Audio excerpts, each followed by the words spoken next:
Welcome to GrassRoot, Ohio, conversations with everyday people working on important issues here in Columbus and all around Ohio. I'm Carolyn Harding, and today I'm talking with Claudia Sheehan, Ann Sparks, and Judy Smucker, three Athens County elders who traveled to northern Minnesota this week to support Indigenous women-led water protectors who are resisting construction of an enlarged tar sands pipeline that would take a new route through tribal lands, Enbridge Line 3. This is from their press release. We stand in support of all who are trying to stop construction of Enbridge Line 3 pipeline because it would greatly increase flow into the US of Canadian tar sands, a sludge with the same carbon-heavy crude oil as the recently canceled Keystone XL pipeline would have carried. This new section of pipeline will go under more than 200 waterways and cross the Mississippi River headwaters twice. Construction, as well as likelihood of leaks, endangers resources, including wild rice, that are critical to survival of the region's tribal communities. I am talking with these three women right now, and they are not on camera, but we can hear them from their phone. So tell us, you are there at Line 3 in northern Minnesota right now. Tell us where this is and what is going on right now. If you could just say your name before you answer. Okay. Hi. Yes, this is Ann.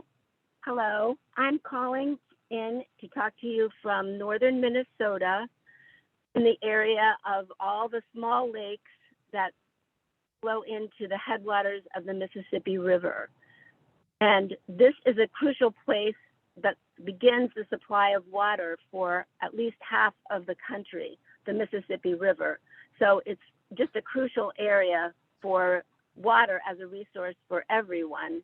And of course, it's an important area for water as a resource to the native communities that have lived here for centuries and that are fighting to defend their treaty rights to have access to that water, to have that water be clean water, and also to not have the area where they cultivate their wild rice, which has supported them for all these generations, to have that damaged so that it would ruin their economy. So tell me, all three of you, what was it that made you pick up from Athens County and drive all the way up to northern Minnesota to go and stand in solidarity with these Indigenous folk to stop Line 3? Let's start with Claudia. Well, I have been reading about Line 3 off and on for a while, and I feel real connected to the Indigenous people and their struggles with treaty rights. They belong to this land, the land belongs to them, and they're not giving a say in how they can properly live on their land. That's one thing. The other thing is, I'm a grandmother. I want my grandchildren to grow up and experience this Mother Earth to its fullest. And that means that we have to stop our consumption of oil and gas. We have got to start thinking of alternative ways to protect our mother, which is our Earth. And this was the perfect place to plug in. How about you, Ann? I have been very fortunate to have spent time with Native people in New York State, and I feel like I benefited so much from their teachings about respecting all of nature and understanding how we are so dependent on the natural resources and need to care for them. And I felt like this summer was a nice time when I would be able to do something in return. And then I learned about women organizing to come up here from Athens. And so I thought this is really the perfect thing to do. And I'm also very concerned about continuing to have an economy relying on gas and oil, partly because of the destruction that it causes in the environment and the danger to our water, but also because of climate change and how relying on oil is so responsible for the emissions that contribute to climate change, which I do think all of us in the country want to reduce. So it just seems like a no-brainer, honestly. Yeah. How about you, Judy? What made you pick up and go to do this resistance? Well, I felt like I have no choice. I'm a grandmother. I have grandchildren, and I have great-grandchildren that'll be born, and those children aren't going to have a future. I know that the earth is at a tipping point, and I feel like this is the one thing, the most important thing that I can do to try to change it. We all know that we're at this tipping point, and we have to do something. I had to pick out something. We have to pick out something to do. We don't have that many years left, and I don't think people are conscious of this. We feel like everyone's to blame, and therefore we don't blame anyone. Well, I got to pick out somebody that I can work against to try to stop what's going on. And the fossil fuel industry is truly fighting the damage that they've done to our earth.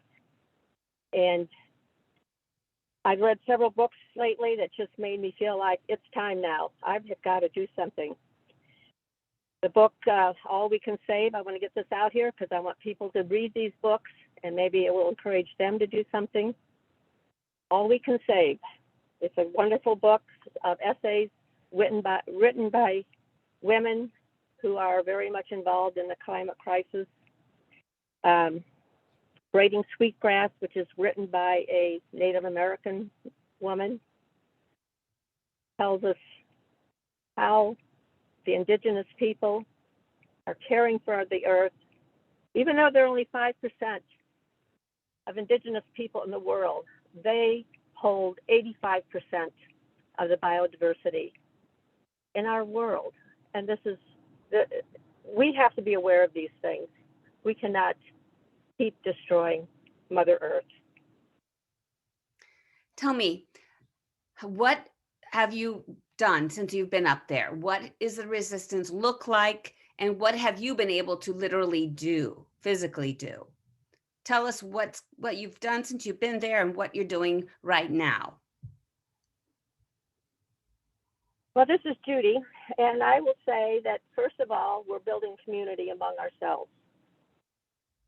When we see each other, we know that we're all in this fight together. We say to each other, I'm glad you're here. I trust the spirit that brought you here.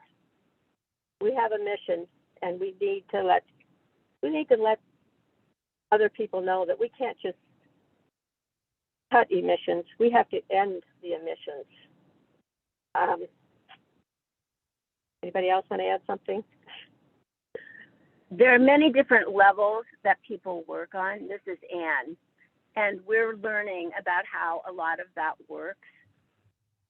It's really important for us not to discuss too much of what is planned and what has happened because people's safety is involved, and that is one of the things that we're learning. But one of the things that we have found is part of the type of group that we're with is what they call prisoner support for people whose actions result in being arrested, either on something like trespassing or possibly vandalism because they're trying to prevent entry into an area where the pipeline is being expanded. So for these minor infractions, it's very unpredictable what might result from an arrest and even whether these are actually valid charges. So part of being involved is having part of the group work on what is called prisoner support or jail support.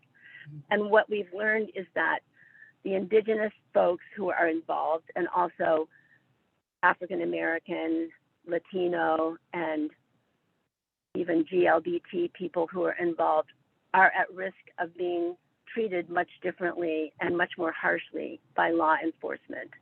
So we've learned to be aware of our own privilege as white women in this situation and to be sensitive to that. And that's an area that we can be involved in as well in terms of the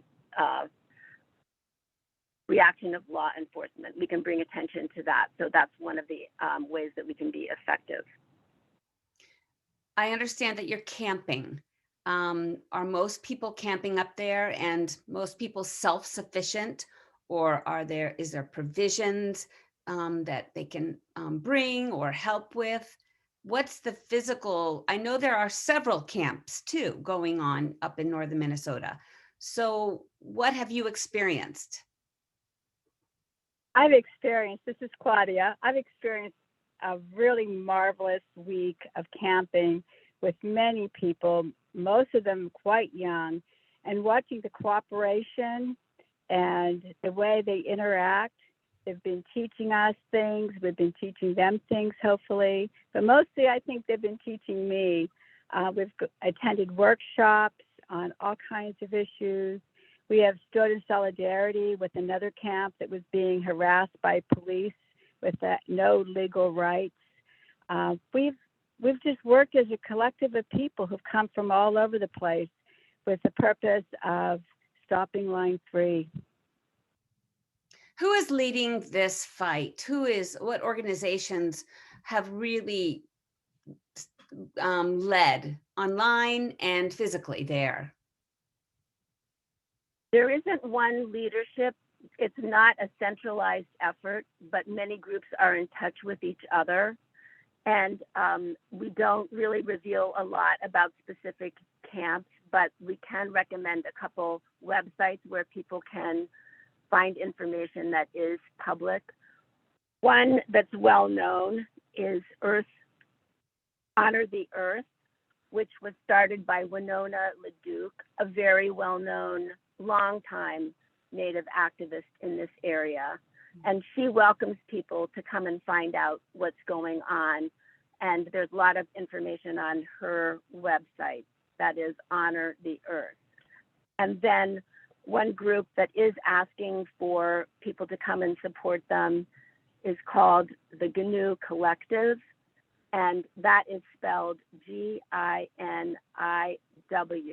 And they have a Facebook page that has up-to-date information about their efforts and the help that they need.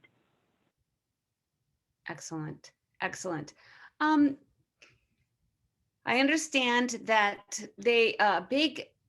besides the destruction that an oil spill would cause, there is a great ancient wild rice cultivation up in these lakes. Do you know anything about it? Have you seen anything like that?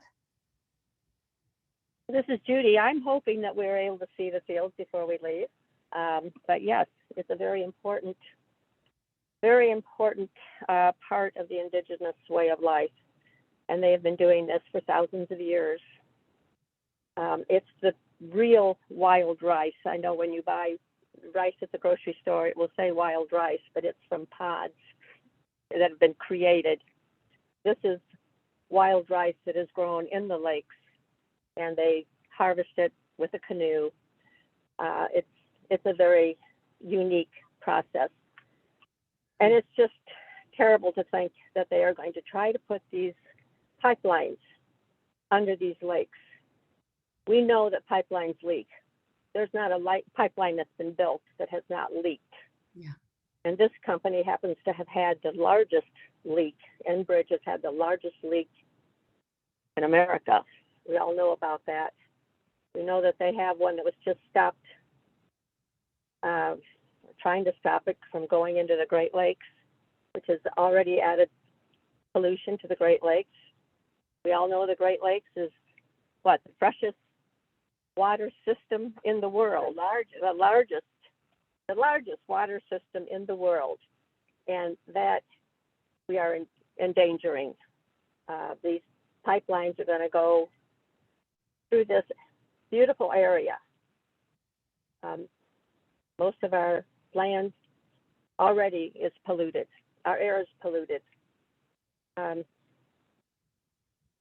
don't know. I'm of the age that I can remember back in 1972, there was a young girl named Sven Suzuki, who spoke at a World Climate Conference in Rio. 13 years old, and she was from Canada. She said she and her dad used to go fishing all the time. But now when they catch the fish are full of cancer. And she knew she had to do something about it. Again, a 13-year-old girl back in 1992. And now we have Greta, who's trying to wake everybody up. But we have so much less time now. We have got to get busy and do everything we can do. So tell me, you are from Athens County, Ohio. What issues are happening right now in Athens that have kept you engaged and inspired to take action in this area? Let's start with you, Judy. Well, we have very wonderful, wonderful activists, people who are engaged in what's going on in the world, people who are engaged in what's going on in Southeast Ohio. I feel so privileged to be a part of women who care about the earth, about what is happening. I know you have people from Athens on regularly. The groups like Xan. I don't know what are some of the the Buckeye Environmental Network. They do so much, and they don't get the credit that they deserve. The lumbering, forestry at Wayne National Forest. We all have to be aware of what's happening because things get done and we don't know anything about it, things that are harming the earth. We have to be awake to what's going on around us. I feel privileged, like I said, to be a part of strong women in Southeast Ohio, to be able to contribute whatever I can. I totally agree with you. There is an amazing group from Athens, Ohio that are so effective and so driven and so committed. How about you, Anne? What are the issues down in Athens that trigger you, that make you want to work and resist and change? Well, one thing that ACSAN, the Athens County Future Action Network, has focused on is the injection wells that are taking fracking waste from the process of hydraulic fracturing that produces gas.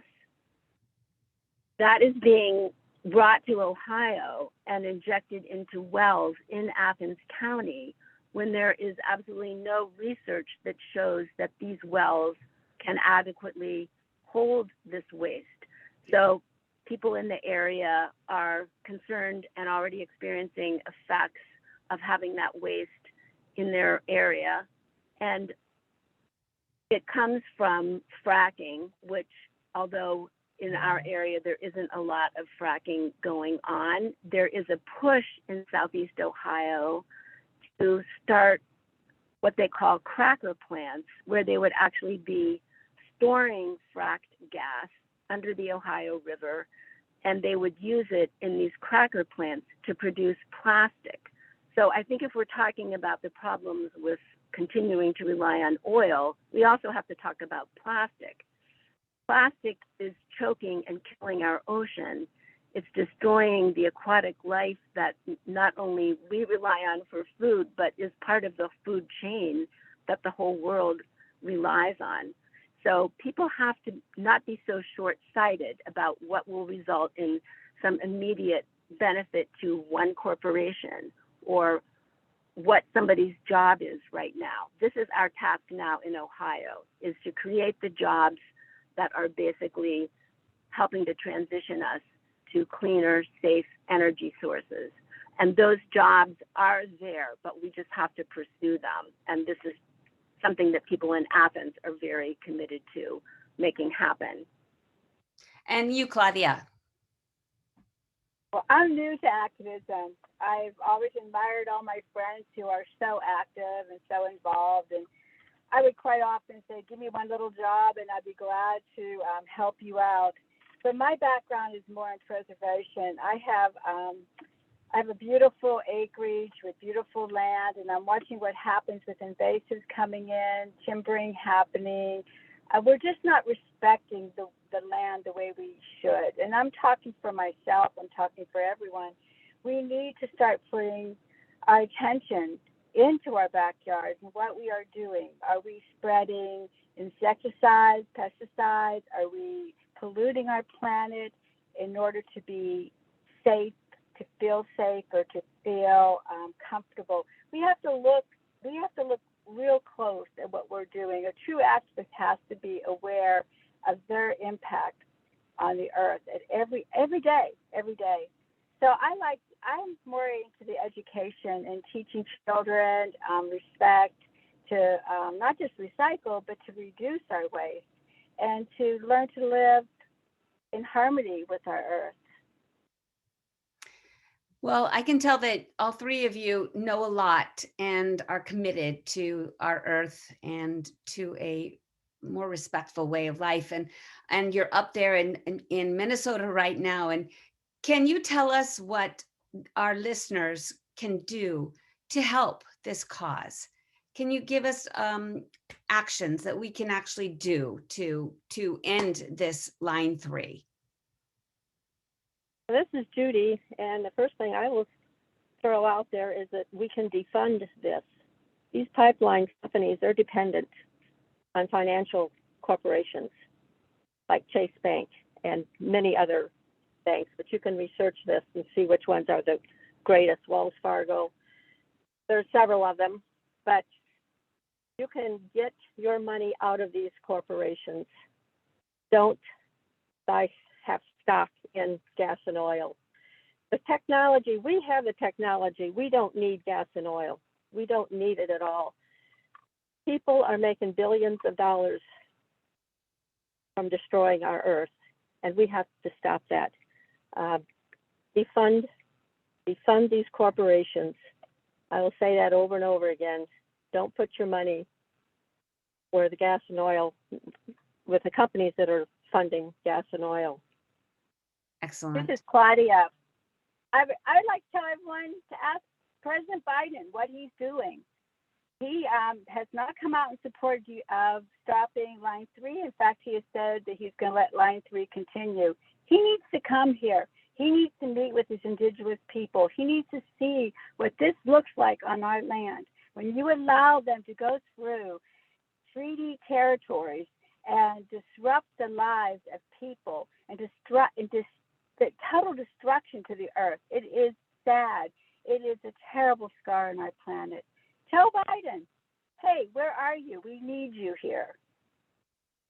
Excellent. Yes, we humans, we're not stupid. We can take care of. We know how to process solar, and we know how to live without gas and oil. But we're simply not aware. People, the average person is not aware of how we can live a green life, a good life, without gas and oil. I'm sorry, continue. I was just going to say what Ann was talking about plastics. We all know plastic is so terrible, but yet we continue to use single-use plastic. And gas and oil is dependent on that. Gas and oil is, since if without gas and oil, we wouldn't have all these plastics.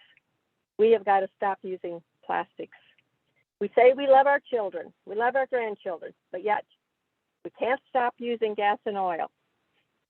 Can't stop using single plastic. Well, do we really love our grandchildren if we can't sacrifice that? I mean, we have to ask ourselves hard questions. And take action like you have.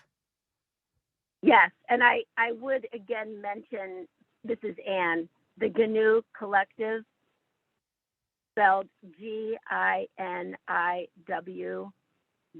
GNU Collective. Their Facebook page explains their reasons for fighting the pipeline and some of the consequences they've suffered because of that, and they're asking for support.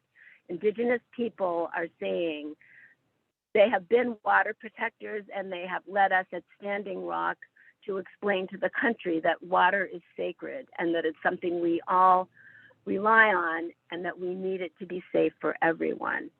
So to support them is definitely an action that you can take. You can go to their website and find out on Facebook, go to their Facebook page and find out what they need.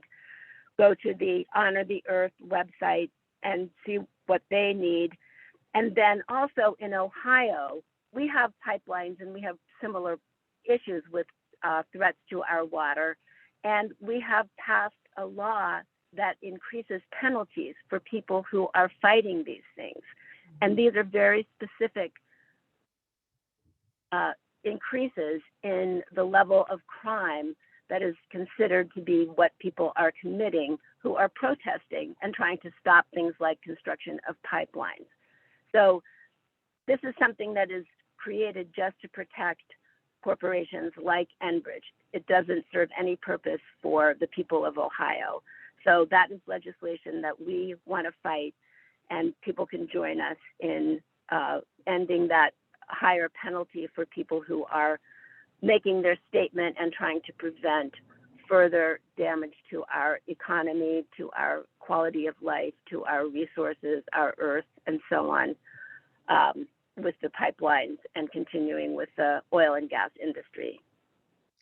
And just to wrap up our show, with a couple more minutes, I'd like you, as privileged white women, educated from Ohio, I'd like you to discuss what you are gaining from being in solidarity for an Indigenous-led movement.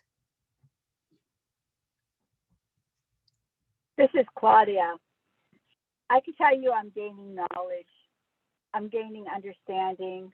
I'm gaining compassion. I could go on forever. It's an amazing fight with amazing people doing amazing things. It's not just all the bad news. It's the laughter, it's the joy, it's the coming together and being a part of a large movement that needs to be bigger. We need to get more people up here.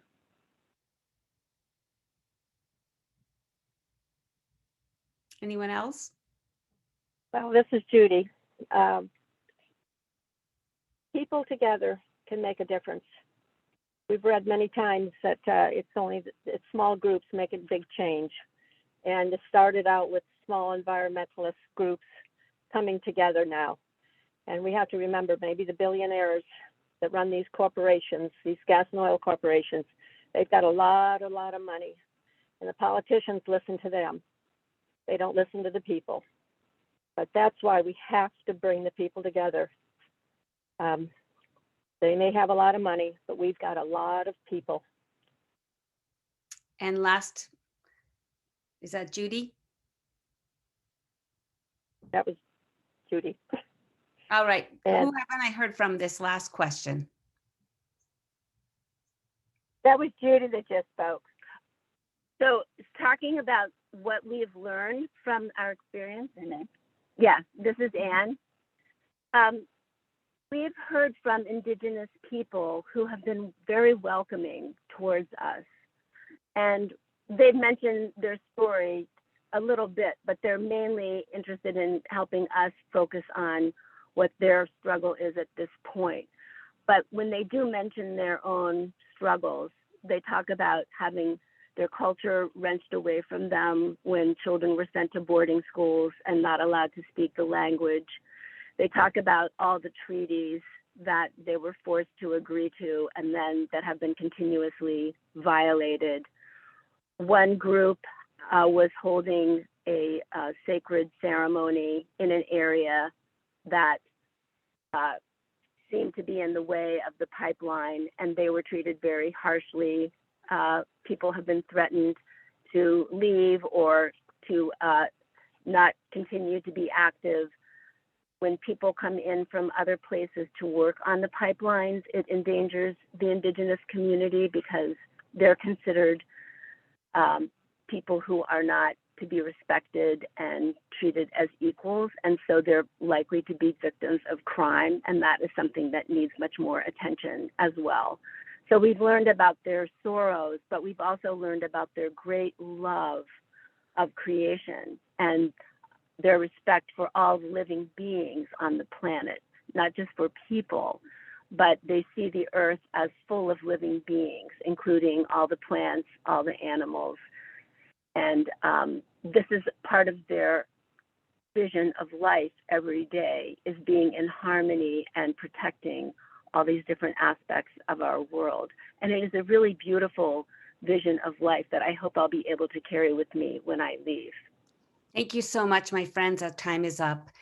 In addition to our Friday 5 p.m. broadcast on WGRN, GrassRoot Ohio airs on Sundays at 2 p.m. on WCRSFM.org. And at 4 p.m. in Wheeling, Moundsville, West Virginia at WEJP-LP 107.1 FM. You can also find us on SoundCloud, Apple Podcasts, Spotify, YouTube, Facebook, and Instagram. Thank you for joining us today. Thank you, Carolyn.